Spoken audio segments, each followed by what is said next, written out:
All right, today we're doing a special deep dive, almost like a live report, on a digital event that, let's be honest, affects every single one of us. It's that standoff that plays out on our screens every day.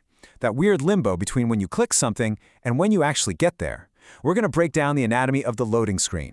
And we have to interrupt your regularly scheduled browsing for this urgent bulletin. What started as just a simple click has suddenly turned into a full-blown digital standoff. We're going live to the scene to break down exactly what's happening, second by second, as this whole situation unfolds. Okay, we are now entering part one of this event, the initial alert. This is that first moment where everything just stops.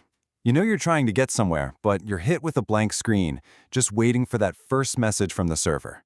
And there it is, our first communication. It's short, it's to the point, just a moment. It's kind of like the system's way of saying, hang on, promising that things are happening in the background. But it's also a command, right? It's telling you to wait, and it sets up the power dynamic for this whole thing right from the get-go. Okay, we have an update coming in. We're seeing a really positive development here as we move into part two, verification confirmed. This might just be the breakthrough we've been waiting for. And we have confirmation, verification successful. This is a huge turning point. So what just happened? Well, in a fraction of a second, the system ran a bunch of checks to make sure your browser is legit. You know, that you're a real person and not some malicious bot trying to mess with the site. That first big security hurdle, it's been cleared. And look at this. Our data now shows progress is at 100%. All those initial security checks, all the identity stuff, it's all complete. The system has given the all clear. So, by all accounts, the gate should be swinging wide open right now. But, hold on. That victory was, it seems, a bit premature. Even with the successful verification, we're not moving. We're now entering a new phase, a period of real uncertainty. This is part 3, the Great Wait. So the screen has a new message for us, waiting for OpenAI.com to respond. In plain English, this means our request made it past security, but now we're stuck in a line. We're literally just waiting for the server on the other side to finish what it's doing and send the website's data back to us. All the power has now shifted to this silent, invisible party. So, this is the key moment, right? We've passed the test, we've done our part, but we still haven't been let in. We're just frozen. And this brings us to the biggest question of this whole event, a question that's just hanging there in this digital void. Who is really in control here, and how long do we have to wait? You know, this slide just captures that feeling perfectly. For the computer, all this stuff is happening in nanoseconds.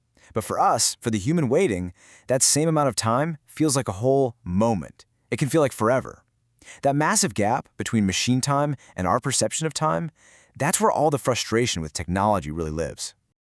Breaking news. We have movement. The digital silence is over. We are now entering the final stage of this whole encounter. Part 4, the path forward. It seems communication has been re-established. But wait a second, getting through from here isn't a given.